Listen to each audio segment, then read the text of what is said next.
Suka dengan video ini? Bantu channel ini terus berkarya dan berkembang. Klik tombol subscribe, supaya kamu tidak ketinggalan video terbaru. Juga jangan lupa tinggalkan like dan komen kamu di bawah ya.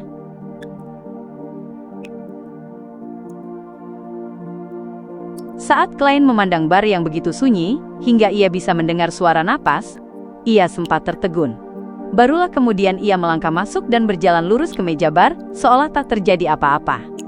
Lain kali aku datang, aku harus mengganti penampilanku. Pikirnya kesal, nyaris menepuk wajahnya sendiri. Ketidaktahuan Ukva bahwa Germain Sparrow telah berhasil memburu Slaughterer Kirchhoff membuat klien mengira kabar terbaru belum sampai ke kota kedermawanan, sehingga ia dengan berani datang ke Seaweed Bar. Tanpa diduga, masalahnya justru terletak pada Ukva yang menjauh dari lingkaran para petualang. Ia agak tertinggal dalam berita, sementara ketenaran si petualang gila sudah menyebar di kalangan bajak laut di sekitar Kepulauan Rorstedt. Menghela napas dalam hati, klien duduk di depan meja bar dan mengetuk permukaan kayunya. 1 gelas bir Southfield, 6 pence. Bartender itu menelan ludah dengan susah payah.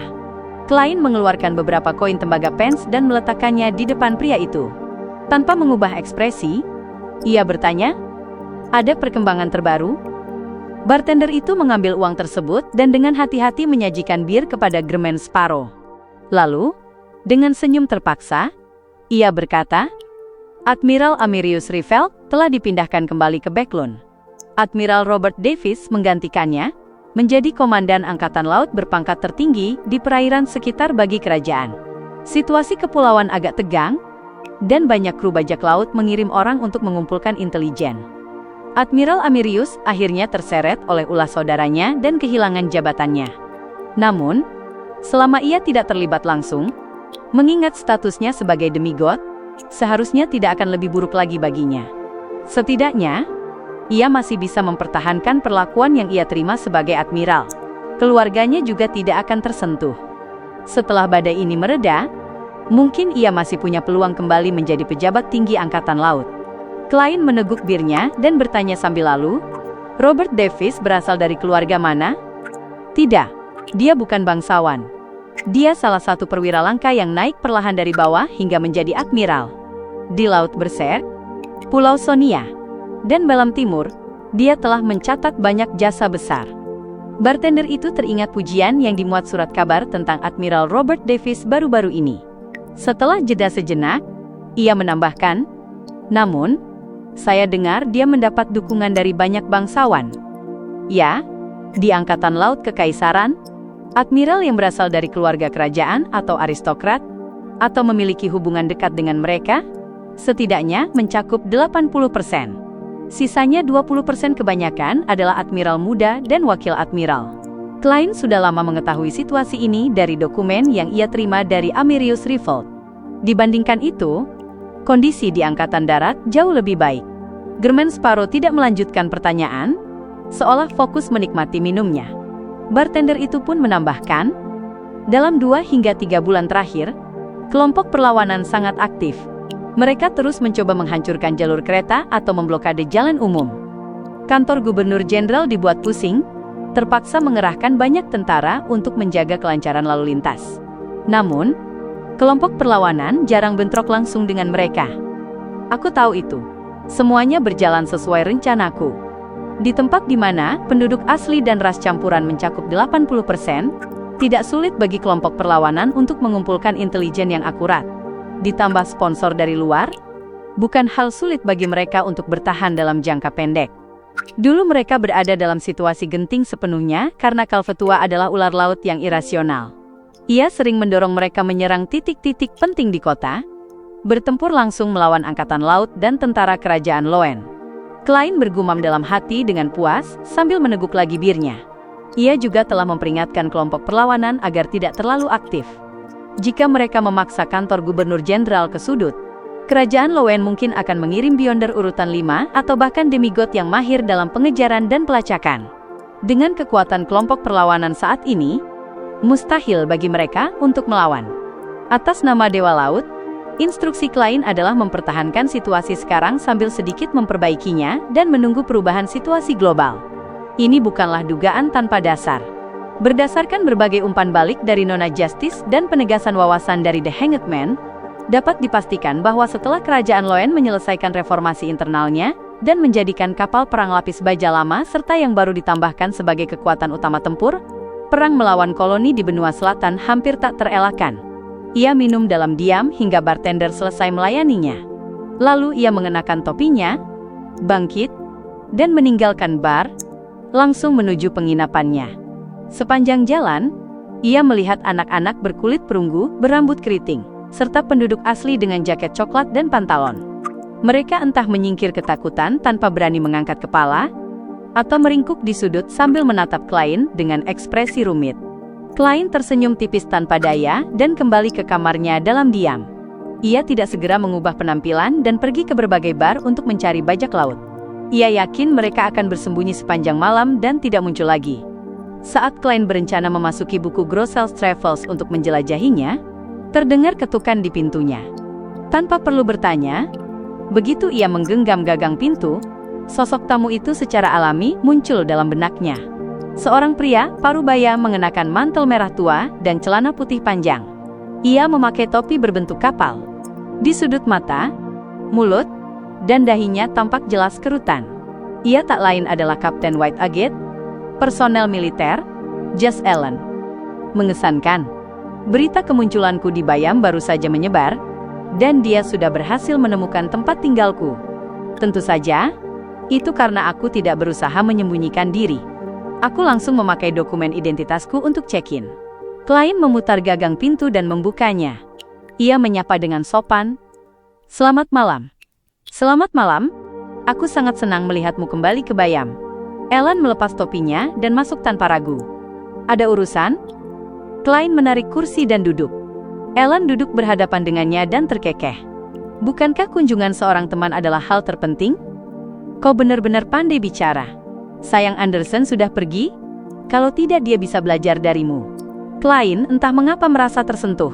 Ia mempertahankan ekspresi biasa dan menatap mata Ellen. Baiklah, kunjunganmu sudah dilakukan. Ellen tampak sudah menduga jawaban itu. Ia tersenyum dan berkata, apakah kau masih ingat Donna?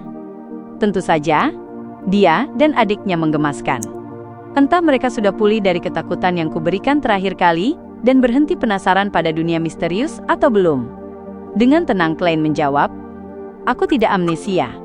Melupakan hal yang tidak penting membantu kesehatan mental. Hehe, ini bukan kata-kata Kaisar Rosel. Ellen menjelaskan singkat, bukankah kau pernah memberitahu ayah Donna agar memasang iklan di Sonia Morning Post selama 3 hari berturut-turut, membeli daging asap khas Damir jika membutuhkan bantuanmu? Ia baru-baru ini melakukannya, tetapi sayangnya kau tidak berada di Bayam atau laut sekitarnya. Apa yang terjadi setelah itu? Naluri Klein mengatakan bahwa Donna dan keluarganya tidak berada dalam bahaya serius, melihat sikap Ellen yang santai. Ellen terkekeh. Aku mendengar percakapanmu saat itu, dan setelah melihat iklannya, aku mengunjungi mereka menggunakan alamat tersebut. Seperti yang kau tahu, Donna adalah gadis yang manis. Ia mengingatkanku pada putriku. Masalahnya tidak terlalu rumit. Erdi, ayah Donna, kehilangan sejumlah barang berharga yang dirampas oleh Crazy Captain. Itu membuat kondisi ekonominya memburuk. Meski belum sampai bangkrut, hidupnya jelas menjadi jauh lebih sulit. Karena itulah, ia ingin mempekerjakanmu untuk merebut kembali barang-barang tersebut. Aku tahu kau tidak berada di Bayam waktu itu, jadi aku harus menggunakan saluranku sendiri untuk membantu Erdi mendapatkan kembali barangnya dengan harga yang masuk akal. Crazy Captain? Klein merasa gelar itu familiar sebelum akhirnya teringat dari mana ia pernah mendengarnya. Menurut Helen berambut merah, pengiriman budak oleh Vice Admiral Elman Tracy untuk Sekte Demones diserahkan kepada Crazy Captain Connors Victor. Yang terakhir tampaknya memiliki hubungan erat dengan banyak pedagang budak dan saudagar di kerajaan Loen. Dan ini berkaitan dengan kebenaran di balik hilangnya manusia di koloni, serta alasan mendasar kabut asap besar Backlund. Aku selalu berusaha menyelidiki masalah ini. Saat menyerang Tracy dulu, itu salah satu alasannya, tetapi sayangnya aku gagal. Setelah itu, aku sibuk berakting untuk mencerna ramuan dan mencari Putri Duyung, jadi sementara waktu menghentikan penyelidikanku. Pikiran Klein berputar cepat saat ia bertanya dengan wajah tetap tenang. Di mana Crazy Captain sekarang? RD sudah mendapatkan kembali barangnya. Elan mendesis, menekankan bahwa masalah itu telah selesai. Klein menatapnya dan mengulang, "Di mana Connors Victor sekarang?" Elan menggeleng tak berdaya. "Aku tidak tahu, tetapi anak buahnya masih berada di Bayam mengumpulkan intelijen.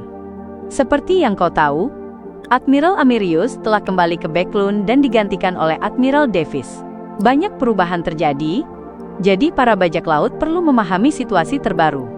Karena itu, aku menduga kapal Connors berlabuh diam-diam di bayangan salah satu pulau terdekat, tetapi itu hanya dugaan tanpa cara memastikan." Setelah mendengarkan dalam diam dengan tangan terkatup, Klein berkata, "Terima kasih." Elan menghela napas dan memandang keluar jendela. Ekspresinya tiba-tiba menjadi serius.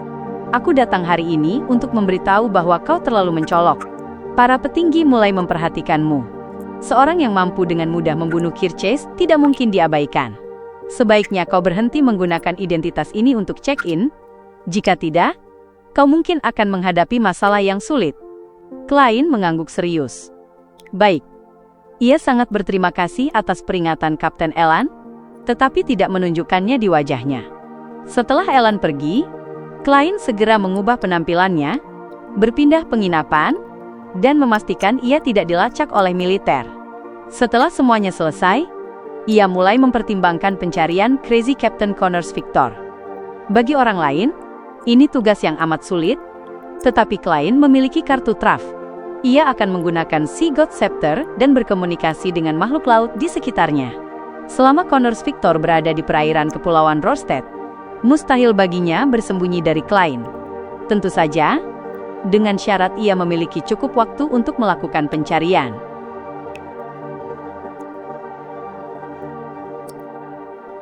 Di atas kabut abu-abu, Klein mengulurkan tangannya dan memanggil Sea God Scepter dari tumpukan barang rongsokan. Ia mulai menelusuri titik-titik cahaya tak terhitung yang berputar di sekitar artefak tersegel itu. Setiap titik cahaya mewakili doa seorang penganut. Cahaya-cahaya itu berputar dengan kesucian yang samar dan halus. Tak lama kemudian, Klein melakukan penyaringan awal dengan memusatkan perhatian pada lautan alih-alih kepulauan.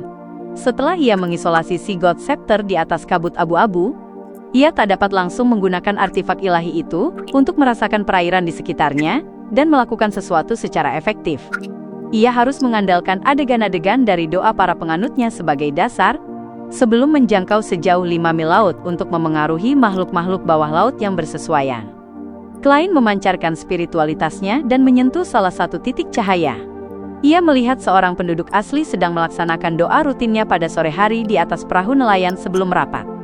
Saat pikiran Klein berubah, sudut pandang adegan itu dengan cepat terangkat semakin tinggi, memperlihatkan lebih banyak awan gelap dan ombak bergelombang. Ada tanda-tanda badai akan terbentuk beberapa jam lagi?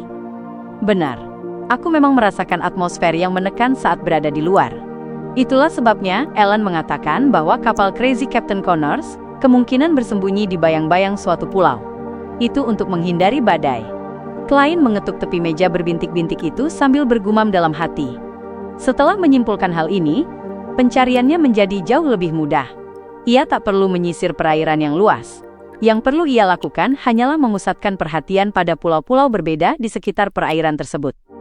Dengan perubahan pikiran, permata biru di ujung Sea God Scepter di tangan Klein menyala. Di atas perairan yang kini tak lagi memiliki perahu nelayan, cahaya bulan merah menyinari ombak biru tua yang perlahan meninggi. Tiba-tiba, percikan air melonjak tanpa suara saat sebuah mata besar yang berlebihan menatap ke langit, muncul ke permukaan. Di bawah mata itu terdapat siluet raksasa. Pada saat yang sama, berbagai jenis ikan mulai muncul ke permukaan di sekitar area tersebut. Mereka menyerap halo samar yang tersebar turun, lalu berputar sejenak sebelum berenang turun dan menuju ke arah yang berbeda-beda. 10 detik kemudian, perairan dalam radius 5 mil laut kembali ke keadaan semula. Ombak biru tua kembali meninggi, menunggu letusan terakhir.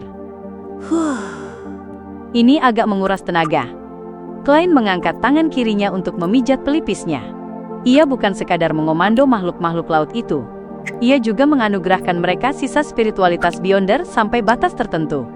Itu memungkinkan mereka untuk mengirimkan adegan yang mereka lihat melalui doa, setelah menemukan kapal-kapal yang berlabuh di sekitar pulau. Hal ini tidak terlalu sulit atau rumit bagi si God Scepter, tetapi bagi sang pengendali, Klein, itu cukup memberatkan dan menguras tenaga. Kemudian, Klein memilih beberapa penganut yang sedang berdoa dan berada di pulau-pulau berbeda di sekitar kepulauan. Ia lalu menggunakan metode yang sama untuk mengomando makhluk-makhluk laut di wilayah tersebut. Setelah melakukan semua itu, ia tak repot-repot melemparkan si God Scepter kembali ke tumpukan rongsokan sebelum kembali ke dunia nyata. Ia melepas mantelnya dan menjatuhkan diri ke atas ranjang. Setelah menguras spiritualitasnya hingga batas, ia yakin akan langsung tertidur. Namun, kepalanya mulai berdenyut sakit, membuatnya tak bisa membuka mata maupun tertidur. Klein dapat dengan jelas merasakan bahwa kulitnya tampak menjadi terlalu sensitif. Benjolan-benjolan tumbuh di atas kulitnya, dan tersembunyi di bawahnya terdapat tak terhitung tentakel daging. Memang benar, seperti yang dikatakan Tuan Hangman. Jika kau menguras spiritualitas hingga 0 selama 2 hari berturut-turut, kau pasti akan mulai mendengar sesuatu dan menunjukkan tanda-tanda kehilangan kendali. Tubuhku sedikit menjadi abnormal hanya karena mencapai batas sekali saja, bahkan tanpa mempertahankannya terlalu lama. Tentu saja, itu karena aku baru saja maju urutan dan belum banyak mencerna. Selain itu, masih ada sisa dari ramuan urutan sebelumnya. Klein mendapatkan kembali alur pikirannya saat ia mencoba berkogitasi pada cahaya-cahaya bola yang bertumpuk untuk menenangkan kelelahan tubuh dan pikirannya. Setelah perlahan pulih, ia akhirnya tertidur. Ketika ia terbangun, hari sudah larut malam. Saat itu, angin meraung di luar. Hujan turun deras saat badai akhirnya melepaskan kekuatannya setelah lama tertahan. Dan ini bukanlah situasi langka di Bayam. Selain itu, malam relatif tenang. Klein pergi ke kamar mandi untuk buang air besar. Setelah mencuci tangan dan melangkah 4 langkah berlawanan arah jarum jam, ia kembali muncul di atas kabut abu-abu. Ia mengambil si God Scepter di ujung meja perunggu panjang, dan mulai menelusuri adegan-adegan dari makhluk-makhluk laut. Adegan-adegan itu adalah kapal-kapal, semuanya berada di pelabuhan, dermaga, atau bayang-bayang pulau yang berbeda. Meski Klein belum pernah melihat Crazy Captain Connors Victor, ia sebelumnya telah mempelajari ciri-cirinya serta berbagai lambang kru bajak lautnya. Karena itu, ia tidak takut gagal mengenalinya. Adegan-adegan melintas cepat saat ia dengan sabar memeriksa detail kapal-kapal tersebut. Sekitar 10 menit kemudian, sorot kegembiraan yang tak tersembunyi muncul di matanya. Ia memperbesar salah satu adegan dan menarik orientasinya lebih dekat. Ia telah menemukan kapal yang dicurigai. Kapal itu berlabuh di bagian belakang Pulau Simem, sebuah pulau yang paling jauh dari Kepulauan Rorstedt. Di belakangnya menjulang tebing tinggi dengan ombak bergolak di bawahnya. Layarnya dan benderanya telah digulung, tetapi di kedua sisi kapal terdapat lambang tengkorak putih dengan penutup mata. Itu tak lain adalah lambang kru bajak laut Crazy Captain. Klein melepaskan bandul roh dari pergelangan tangan kirinya dan melakukan konfirmasi dengan ramalan. Jawabannya membuatnya bersukacita, itu memang kapal Connors Victor. Dan Crazy Captain hanya memiliki 1 kapal. Tak heran, meskipun sebagian besar petualang di laut tahu bahwa Crazy Captain berhubungan dengan para pedagang manusia dan pedagang budak dari kerajaan, penyelidikan gereja Storm terhadap penghilangan orang di koloni tidak mengarah kepadanya. Dia hanya memiliki hadiah 3.300 pound. Kru bajak laut itu hanya punya 1 kapal, jadi terlihat seperti usaha kecil. Mustahil baginya melakukan perdagangan manusia dalam skala besar. Apa yang harus kulakukan selanjutnya? Klein lebih dulu menghela napas dalam hati sebelum mempertimbangkan sudut penyelidikannya. Reaksi pertamanya adalah memanggil makhluk bawah laut raksasa, menumpang sesuatu seperti paus, dan langsung menuju Pulau Simem selagi badai terus berlangsung. Lalu, ia bisa menyusup dan menggunakan kekuatannya sebagai marionetis untuk mengendalikan Crazy Captain Connors Victor tanpa menimbulkan terlalu banyak keributan. Namun setelah dipikirkan dengan cermat, ia merasa itu keputusan yang gegabah. Menghadapi bajak laut lain yang bukan setingkat Admiral Bajak Laut bukanlah masalah, tetapi karena Crazy Captain Connors Victor terlibat dengan perkara mengerikan seperti kabut asap besar Backland, ia harus mempertimbangkan kemungkinan bahwa tindakan normal Connors hanyalah penyamaran. Mengingat ia mungkin memiliki identitas lain, dengan kapal yang menyembunyikan rahasia tertentu, ada kemungkinan besar terdapat jebakan yang bahkan mampu menghadapi Admiral Bajak Laut. Klein mungkin tak akan keluar hidup-hidup meski bersenjata lengkap jika ia menyusup secara gegabah. Haruskah aku memanggil diriku sendiri dan pergi dengan si God Scepter sebagai tubuh roh? Dengan begitu aku bisa menghindari beberapa kecelakaan, karena aku dapat segera mengakhiri pemanggilan jika terjadi sesuatu yang salah. Namun, si God Scepter pada dasarnya adalah karakteristik Beyonder dari Beyonder urutan tinggi jalur Storm. Selama ia muncul di dunia nyata, itu bisa menarik si King Yan Kotman. Itu akan mencegah situasi berkembang sesuai harapanku. Klein menatap badai dalam adegan itu sambil menyusun rencana awal. Sebelum itu, ia memunculkan pena dan kertas lalu menulis pernyataan ramalan. Berurusan dengan Connor Victor sangat berbahaya. Mengangkat rantai perak bandul roh, Klein menenangkan pikirannya dan memusatkan diri pada ramalan. Tak lama kemudian, ia membuka mata dan melihat liontin topas berputar searah jarum jam dengan frekuensi tinggi dan amplitudo besar. Itu berarti berurusan dengan Connor Victor memang sangat berbahaya. Seperti yang kuduga, syukurlah aku tidak gegabah langsung menuju ke sana. Klein mengambil si God Scepter dan memutuskan untuk menjalankan rencana yang baru saja ia pikirkan. Ia akan menggunakan adegan doa dan menghantam kapal Connor Victor dari kejauhan dengan si God Scepter, dengan memanfaatkan badai sebagai penutup. Ia akan mengusik sarangnya dan memaksa rahasianya keluar. Setelah memahami situasi yang relevan, ia akan mengakhiri serangan sebelum si King Yan Kotman merasakan keanehan atau tiba di lokasi. Klein tak akan merasa kecewa jika Connor Victor malang jatuh ke tangan si King. Ini karena ia memang harus memikirkan cara menyampaikan informasi itu kepada 3 gereja, setelah ia mengetahui kebenaran kabut asap besar Backlund. Jika Crazy Captain berhasil melarikan diri, Klein sudah mengorek rahasianya dengan mengusik sarang. Ia kemudian dapat merumuskan rencana serangan selanjutnya. Klein perlahan menghembuskan napas saat ia menatap kapal yang terombang-ambing di tengah ombak gelap yang menghantam, sebelum mengangkat si God Scepter tinggi-tinggi ke udara. Di ujung tongkat itu, permata-permata biru yang mengelilinginya mulai memancarkan cahaya terang.